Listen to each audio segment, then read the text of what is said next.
Communiqué numéro 25. Le Conseil national pour la sauvegarde de la patrie tient à informer l'opinion nationale et internationale des événements d'une extrême gravité qui sont en cours au Niger, du fait du comportement des forces françaises sur notre territoire et de leurs complices.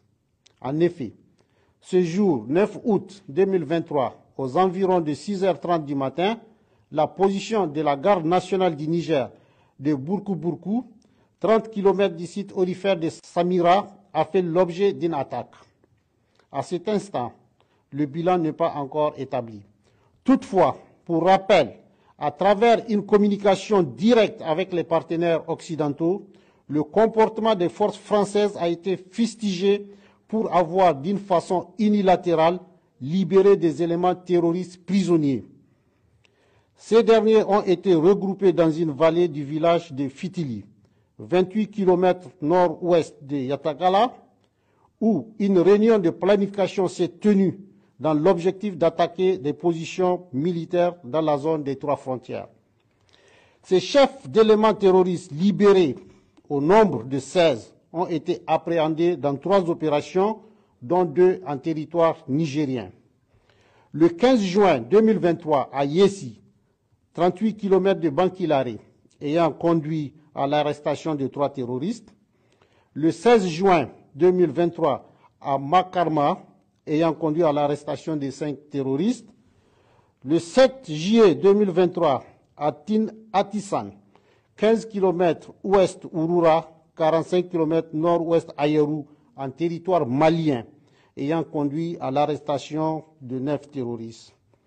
Toujours dans leur volonté manifeste de déstabilisation, ces forces françaises ont fait décoller ce jour 9 août 2023 un avion militaire de type A400M de N'Djamena à 6h01 locale.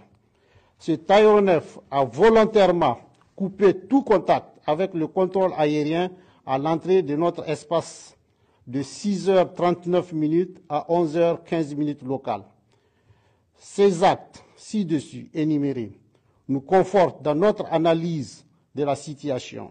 Mais au-delà, depuis la prise du pouvoir par le CNSP et dans le souci d'une nouvelle approche sécuritaire, nous assistons à un véritable plan de déstabilisation de notre pays.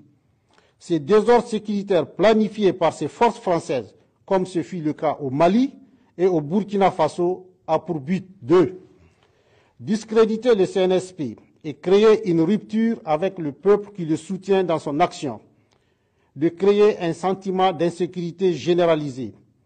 En tout état de cause, le CNSP et les forces de défense et de sécurité rassurent le peuple nigérien quant à leur détermination à assurer la sécurité des personnes et des biens et défendre l'intégrité du territoire.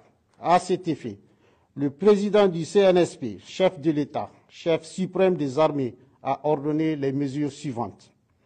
Au FDS, relever leur niveau d'alerte sur l'ensemble du territoire national. Au peuple de rester mobilisé et vigilant. Aux autorités compétentes de saisir les juridictions et instances internationales de la question.